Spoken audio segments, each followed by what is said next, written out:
Aujourd'hui, la grande majorité des gens demandent à connaître le sexe du bébé, l'entourage aussi, et donc du coup vont commencer tout un tas de remarques, de projections. À ton ventre est comme si le fœtus bouge beaucoup. Ça, c'est des remarques qu'on entend dans les cabinets. C'est un garçon, c'est qu'il est sportif. C'est un garçon, voilà.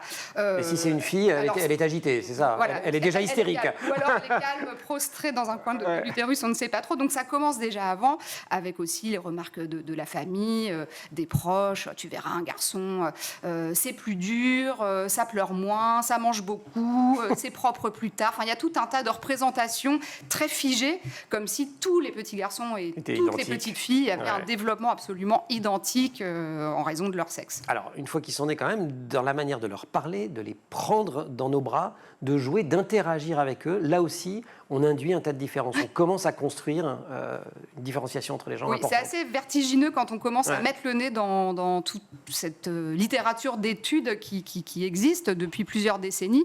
Et en effet, ce que montre bon nombre d'études, c'est qu'on a, sans même s'en rendre compte, intégré ces représentations sexistes et que ça influe en fait sur notre manière d'interagir. Alors, je pense par exemple à la façon de porter un enfant. On va être plus vigoureux, davantage dans le chalut, peut-être dans les gestes avec un petit garçon. Aux filles, on va davantage parler, notamment avec un vocabulaire qui relève plus de l'émotionnel, de la psychologie, comment tu te sens, tu es triste, tu as peur.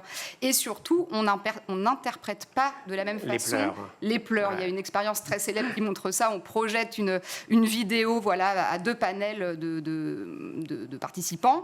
C'est le même bébé, la même vidéo, sauf qu'à un groupe, on a dit que c'est une petite fille, c'est un bébé de 9 mois, à l'autre, un petit garçon. Et alors, comment explique-t-il les pleurs en un mot ? Voilà, en un mot, quand l'enfant pleure, le groupe qui pense avoir affaire à une petite fille est convaincu que cet enfant pleure parce qu'elle a peur, et un petit garçon parce qu'il est en colère. La colère étant encore très associée au petit garçon.